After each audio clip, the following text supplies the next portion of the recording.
This is Can't Get Right MMA, and off the rip, man, I'm gonna get straight into the narratives. Charles Oliveira versus Max Holloway, man. Let's get into the narratives, dog. Let's get into the narratives. Boring. I'm gonna just go ahead and get to what everybody's talking about. It's boring. Me personally, I did not think it was boring, right? But it's just the narratives I'm going over. People were saying it was boring, not a BMF. Oh, it's not a BMF fight. Wait, and even Daniel Cormier, he was saying in the fight, like as the fight was going on, he was commentating the fight, and he was saying BMF. BMF, like with some question marks, like, you know what I'm saying, when you have like the BMF title on the line, does this qualify as like the BMF, right? And I don't think Daniel Cormier was specifically saying that this wasn't a BMF fight and saying, oh yeah, since he's not the BMF.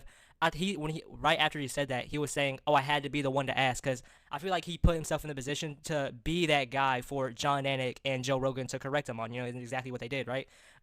He just kept saying, yeah, I had to be the guy to ask. So for like the people watching at home, like they're, you know what I'm saying, you know what I'm saying, like I get what he was saying. I don't think he was just saying, oh, you know what I'm saying, this is boring, especially DC of all people saying this is boring. But yeah, like I said, you cannot convince me that this fight was the boring, just snoozer fight that everybody's making this out to be, bro, to be honest. And this is different than Hamzat DDP, and this is different from Islam JDM. And I'm gonna tell you exactly why it's different. What one reason is the rewatchability, bro. I rewatched this fight and I'm like, yeah, this is a nice, like methodical, clean cut performance for Charles Oliveira. I like this fight. I really like the fight, and I knew I would rewatch it again at some time. I knew it. I was when the fight was done, and I knew, like, yeah, some people would be upset about it, you know what I'm saying? I even heard boos in the crowd, but like, I was like, oh, I'm going to rewatch it at some point, right? It's still an interesting fight, a fight with actual interest in it. But Hamzat and DDP, it was like, after watching it, I was like, I knew I'm never going to watch this again. And then when I saw Islam JDM, I was like, oh yeah, the fucking disgrace, bro. No, I'm kidding. But yeah, not gonna lie, me being a fan of Islam Makhachev, that JDM performance was just like very lackluster and disappointing, really. Like, it's like, I'm not a fighter, right? So I get that, but I can call a fucking fight boring and a dog shit fight, bro. Like, you know what I'm saying? That was the worst fight out of all three, and the Charles fight was not boring at all. Now let me get into the reasons why this fight is not really a fair comparison to the Hamzat DDP and Islam JDM, right? Now this is why it's different. The amount of high amplitude takedowns, right? But not just that, the main thing is the transitions. Dude, this is a crazy grappling pace in the first 2 rounds, and Charles is running him through the cycle, literally running him through the cycle and weaving a web. Side control, oh no, let me fucking start it over. First he would maraud him on the feet, right? You know what I'm saying, bully him against the cage or whatever, and then he would get a body lock, pick him up. Yeah, I had to rewind it all the way back for y'all, bro, because that's when y'all started to get it. Pick him all the way up, slam him down, and then, like I said, get side control, side saddle, get to mount, get to his back. You know what I'm saying? Standing up, right? And then he sucks him down while he's on his back. Sub attempts, elbows. Oh, after he's done with the sub attempts and the elbows, what does he do? Goes for another submission attempt. Fucking cranking his fucking face off, bro. Literally grinding him out. It was a hard, grinded, good, nice win for Charles Oliveira. And this is not no Hamzat DDP. It's JDM, bro. I had to get it off my chest, bro.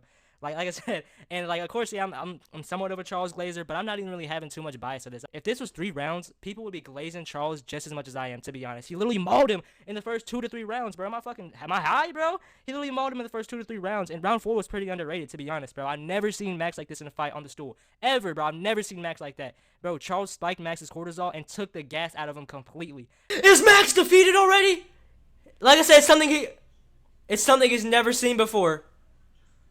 I've never seen Max look like this, it's like a different feeling, like when they're tired, I don't think he's tired, but he did look fatigued. No, why is it lagging? I was saying on stream, but I was like, hey man, it's still a 5-round fight, 3 rounds left, you never know what Max could cook up, bro. Like, you know what I'm saying, he's known for his cardio, but bro, when I seen Max in the corner after only round 2, I was in shock. I was literally in shock. I was like, I've never seen this, bro. Like, bro, but yeah, Max couldn't do anything, man. It's no exaggeration. It literally looked like Max's build was meant to be held down by Charles Oliveira. The fight kind of reminded me of Charles Oliveira versus Ferguson, the way he was like able to kind of methodically control, you know what I'm saying, just methodically control Max and Ferguson. And yeah, man, my original prediction for the fight was Max, right? I thought and it wasn't he has just such KO power and he's, you know what I'm saying, super slick, and that was definitely a big part of it, right? But it was also this one intangible. I think this is one of the most important intangibles of MMA. Any prediction comes up, this is the best intangible, and it is distance management, right? That's what I genuinely thought it was. And plus, he found Charles Oliveira's chin early. It's not like he cracked him at all, but he was jabbing him up, piecing up until, you know what I'm saying, Charles went marauder mode. But like I said, bro, it was just distance management. I thought Max was going to KO Charles Oliveira, and this just makes it, and Charles Oliveira was underdog. This makes his performance way much better, bro. And like I said, it's not like he was just laying on him. He was cycling him through with all these transitions and sub attempts, bro. And like, bro, shout out Charles Oliveira, bro. Like, Mother's talking about the BMF, and also I gotta get to that, bro. I think that if this wasn't marketed as the BMF, baddest motherfucker standing in the middle of the octagon, not moving 1 foot back and trading and slugging leather, like, that's like, oh, it's supposed to be the BMF, and it's funny how people are always shitting on it, right? Oh, this is a gimmick. Get this shitty gimmick belt out of here, bro. This is, you know what I'm saying? This is the UFC. This isn't that. It's just a gimmick belt, whatever, right? But now that Charles Oliveira didn't like uphold to the gimmick of just being the quote unquote baddest motherfucker by only striking in MMA fights. Oh my gosh, bro. Now it's like, oh, the BMF is dead. And now look, I can understand that though. I can understand that, right? Like, I can understand you saying that's not a BMF fight. To me, it's like, I look at that fight and that's like, oh, that's a bad motherfucker. But in the context of the UFC baddest motherfuckers, the guys who, you're saying straight shots. You know what I'm saying? Charles Oliveira is a BMF, but people call that, you know what I'm saying, not a BMF performance. And I can understand that, I guess, but I don't really give a fuck. Like I said, if you're shitting on the gimmick before, then how are you going to try to uphold that same standard now just because it's the belt? Like, you know what I'm saying? Just because it's the BMF belt and everything like that. But yeah, if it wasn't marketed as the BMF belt, people would be glazing it just as much as I am, bro. This was a phenomenal performance by Charles Oliveira. Also, I made a video about why I wanted Charles to win, and it was because I did think Charles was going to get knocked out. Like I said, the intangibles, distance management. But it was mainly about Charles versus Arman Tsarukyan 2 being way much more of an interesting fight. Holy shit, bro. Oh no, bro. I just got hyped, bro. I was hyped because I wanted, this is why I say oh no, bro, because I wanted Charles to win this fight when he was an underdog, and I felt like if he would have lost, he would have lost by KO, so I didn't want Charles to get another concussion, right? And then now that he won, I was like, whoa, so Arman versus Charles 2 for 5 rounds, it could actually happen, I'm over here getting hyped, right? And then I realized, oh yeah, the UFC is dog shit. The UFC is fucking dog shit. They don't know how to matchmake, bro. So that just pissed me the fuck off, bro. So I'll see it, bro. I'll believe it when I see it, bro. When they actually know how to do the jobs. Then I'll get hyped for Charles versus Arman 2. But that's literally the logical fight, bro. Arman versus Charles 2, bro. Why are they doing this to me, bro? I fucking hate the UFC. God damn. But let me get back into the stuff, bro. Like I said, I just thought, I really can't wait for Charles versus Arman 2. That's another reason why I wanted Charles to win. I made a video on this, but I was kind of in like a gooning haze, so I couldn't really get that video out. But yeah, man. Max Holloway is an all-time great. No denying. He literally is an all-time great, bro. Max is that guy, especially at lightweight, bro. So Charles being an underdog, that was 100% valid. Like, Charles being that's valid. Like, people were talking about, like, it really was a pick'em fight, bro. As much as, like, seeing the decision, like, in hindsight, you could say what, but like, it was a pick'em fight. And with that being said, that's what made the performance way, like, even better, bro. And you had to sit and think and stew on the words that Max Holloway was dominated and outclassed. He beat Max Holloway, like, in like one of the worst ways. And he made Prime Max look like light work. This is sad to say, because I fuck with Max Holloway heavy, bro. You know what I'm saying? He made Max Holloway look like light work. And even whenever Max Holloway, he had the lighter man skill buff. Holy shit. So yeah, man, I didn't leave the fight bored. I left the fight amazed the whole time, bro. Yeah, Oliveira slows down, but he kept the pace and like going on and on and on. Just like a little bit slower. And like didn't always just chase the finish, and gas himself out like a fucking idiot, like most people wanted to do. But yeah, man, and hearing the boos in the crowd, it was like, man. But also, I'm gonna post some clips that I got from the stream. So peace out, guys. Dude, it's like, how can he choke his like pea chin, bro? Like Holloway's chin is only like a half an inch away from his neck. What's that? Round 4. Nah, this was great, bro. It was a great grappling pace throughout this 4 rounds. So, fucking Chimaev, bro, Chimaev. But like I said, he like was like cycling him through like this, weaving a web around him. So it's like, that's what I like about it's the transitions. Okay, it's really the transitions. Like, he didn't finish him, and it was grappling the whole fight, one-way traffic.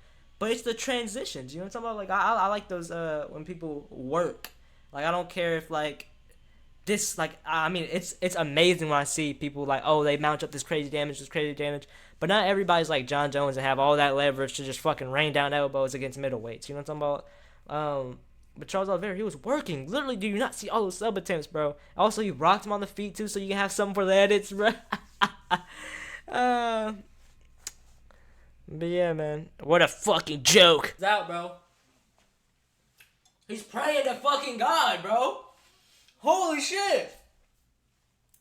No, this might be fucking brutal. He's probably about to throw up. Oh my gosh, he's hacking. Oh yeah, he's hacking. Holy shit. Yeah, he's literally. Oh my gosh, I just gleeked. He's throwing up, bro. Oh no. We're showing the replay now. And he just, oh. No. 2 in a row. Oh my gosh. Oh! Bro, Garbrandt just rised up Just rised up. Aura farming, bro. What the fuck? Oh my gosh. Xiao bowing, apologizing. Bro, the fucking grimace, the smolder of Cody Garbrandt right now. He's back in it. He's back. Let's KO this fucker. Oh my gosh. He's pointing down. They're pointing down. Hold on. Oh my gosh. The crowd's going crazy.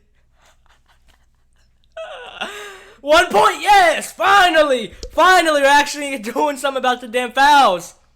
They finally take 1 point after someone had to fucking almost die. Holy shit, Cody Garbrandt press. Oh, flying knee. What the fuck is this? He's screaming. Oh, and then he shoots. Knee to the body. Knee to the body. Oh, now he's active. He's trying to